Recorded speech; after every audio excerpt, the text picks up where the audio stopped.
Memori genetik leluhur bangsa Melayu. Tajuk pada hari ini berkenaan dengan salasilah ataupun keturunan bangsa Melayu. Jadi bagaimana pada diri kita ini mempunyai keturunan yang mungkin kita sedang cari tetapi tidak jumpa jawapan.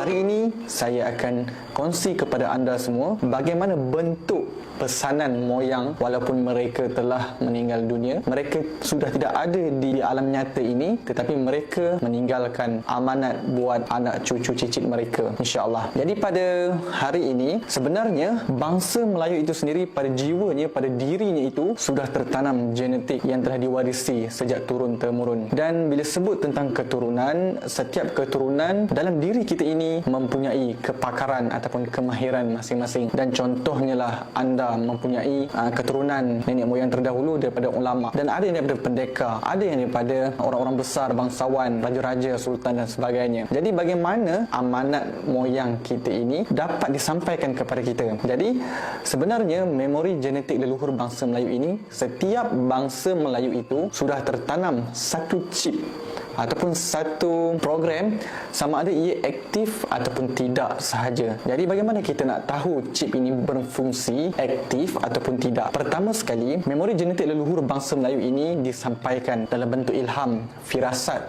dan juga mimpi. Jadi benda ini bersifat halus dan kita perlu teliti baik-baik dengan panduan guru yang benar. Jadi bila memori genetik leluhur bangsa Melayu itu sudah aktif, maka kita akan mengalami satu kebangkitan dalam jiwa kita.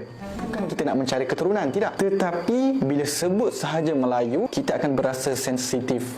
Kita akan berasa marah apabila bangsa kita ini istilahnya dipijak, dihina, lebih-lebih lagi berkaitan dengan agama Islam. Jadi pada zaman ini, saya melihat ramai bangsa Melayu sudah mempunyai awareness ataupun kesedaran terhadap apa-apa isu yang berkaitan dengan bangsa Melayu itu sendiri. Jadi bila sebut chip yang akan aktif dalam diri seseorang itu akan menyebabkan satu jentikan yang mana diri seseorang itu akan berasa nak mencari kembali jati diri, nak kembali cari asal usul keturunan dan juga mencari asal bangsa sejarah yang telah ditimbus oleh penjajah.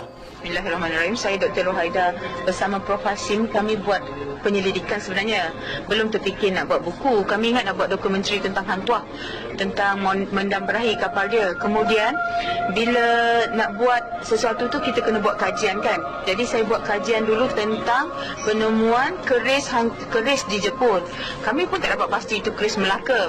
Tapi kami saya berhubung dengan Kementerian Pendidikan Jepun. Kebetulan saya boleh berbahasa Jepun. Mereka kata bukan saja keris, kita ada buku yang dipanggil Rekidai Hoan. Rekidai Hoan ni ialah catatan kerajaan Jepun dulu bernama Ryukyu di bawah jajahan Cina tentang perjalanan Maharaja di sana. Buku tu ditulis dalam tempoh 444 tahun. Daripada 1414 rasanya sehingga 444 tahun ditulis. Dia kata dalam itu ada 10 pucuk surat perhubungan diplomatik antara kerajaan Ryukyu dengan kerajaan Melaka. Jadi saya kata kami nak ambil yang Melaka tu, dia terus email, kerajaan Jepun terus email pada saya beserta dengan translation dia. Bila dibaca translation tu, ada dicatat pengkaji yang buat Rekidai Hoan ni bukan saja catat Melaka tu, setiap contohnya surat Hang Tuah tu Loksimana Maraka Loksimana Heika Jurokunen. Heika Jurokunen tu maksudnya 1480. Dalam hikayat Hang Tuah memang dinyatakan Hang Tuah ke Ryukyu, kerajaan Cina, tapi tak dinyatakan tarikh. Bila dah ada surat ni kita confirm lah memang betul hikayat tu benar, tapi cuma tidak ada tarikh. Jadi bila tengok baca dia punya translation tu, ada pula dinyatakan the Laksmana is the famous man that was written in Alfonso de Albuquerque commentaries. Jadi dia tulis di situ Laksmana Huang Tuah, dan dia tidak nyatakan itu Cina, dia kata dari Melaka. Bukan dia kata Hang Tuah tu Cina, maksudnya Hang Tuah tu Melayu, Laksmana of Melaka. Jadi kami cari buku Alfonso de Albuquerque ni. Buku tu pun menyatakan pada 1511 Hang Tuah tu hidup lagi, umur berusia 80 tahun, nak kembali ke Melaka. Tapi Alfonso tahan dia di Sungai Muar kerana dia ada uncommon capabilities. Jadi kami nak cari lagi, betul ke dia begitu gagah hingga digeruni oleh Armada Portugal ni. Cari satu lagi buku yang bernama Suma Oriental. Suma Oriental tu ialah catatan pedagang-pedagang Portugis yang bernama Tomé Pires yang menulis tentang kegagahan Laksmana Melaka ni. Jadi sahlah dia tidak, Laksmana yang bertugas semasa Sultan Mansur Shah dan Sultan Alauddin hanya Laksmana Hang Tuah.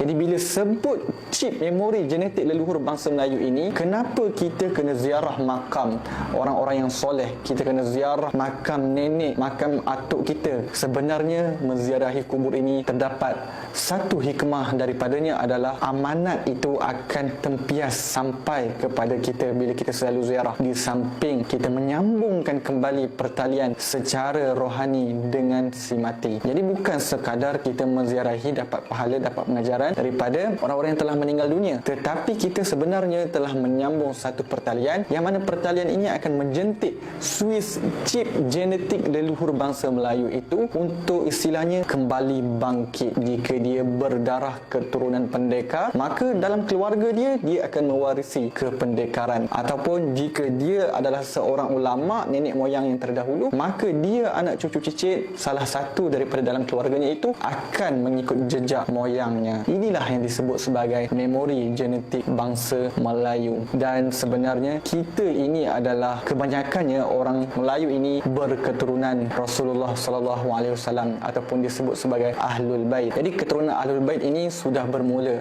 sejak zaman Rasulullah SAW lagi, sudah menyebarkan utusan-utusan baginda ke bumi Jawi ini, insyaAllah. Jadi akhir video ini saya nak menyarankan kepada anda semua yang menyaksikan video saya pada hari ini, marilah sama-sama kita menjentik Swiss kesedaran yang ada dalam jiwa kita. Seorang bangsa Melayu pasti mempunyai kepakaran-kepakaran ataupun kemahiran yang diwarisi oleh nenek moyangnya. Jika nenek moyangnya dahulu adalah seorang perawat yang pandai mengurut dan sebagainya, anak cucu cicitnya akan mewarisinya juga. Salah seorang mesti ada. Ataupun nenek moyangnya dahulu adalah seorang ulama, seorang ilmuwan, maka anak cucu cicitnya pun akan mewarisi sifat pendidikan nenek moyangnya yang terdahulu. Jadi bila sudah faham penjelasan saya ini, bukan bermaksud anda boleh mengaku untuk menjadi sultan ataupun raja ataupun golongan-golongan yang hebat dalam pemerintahan Kesultanan Melayu. Bukan bermakna anda boleh klaim dan sebagainya, tetapi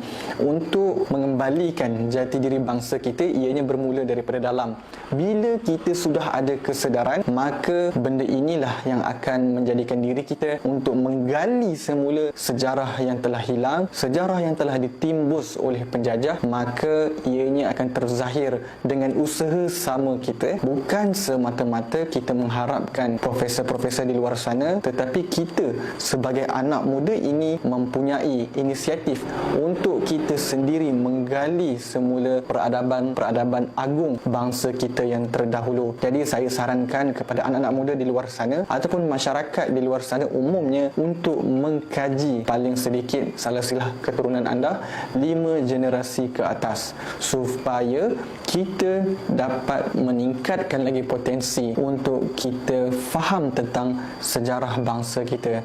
Tentang keturunan, tentang salah silah, jangan kita kecoh-kecoh nak cari dulu. Benda itu akan mendatangi kita sendiri. Seperti saya dulu bila mula-mula berpijak ataupun menceburi bidang pengkajian sejarah ini, saya target utama saya adalah untuk mencari keturunan. Tetapi benda yang saya cari itu sampai kesudah tak jumpa-jumpa. Rupanya bila saya tukar objektif ataupun matlamat saya, sejarah yang saya bongkar, sejarah yang saya jumpa adalah untuk manfaat umat, maka soal keturunan itu akan datang sendiri. Dan antara usaha saya bila saya telah dibukakan jalan, antaranya adalah saya buat keris, yang mana keris ini nama saya berbinkan emak saya. saya. Dan daripada situlah keris ini dapat saya kenal pasti keturunan daripada mana. Dan keris ini sebenarnya adalah identity card kita ataupun IC kita yang kita boleh kenal pasti keturunan kita yang telah kita warisi sejak turun-temurun daripada nenek moyang kita, insya-Allah. Jadi ada setengah orang bila mencari keturunan dia usaha macam-macam sehingga masukkan jin dalam badan seseorang, bertanyakan jin, percaya pula cakap jin. Ini adalah perkara yang tidak sepatutnya kita lakukan. Dan saya menyeru kepada masyarakat di luar sana, khususnya generasi muda, untuk sama-sama menggali dan kita kenali bangsa kita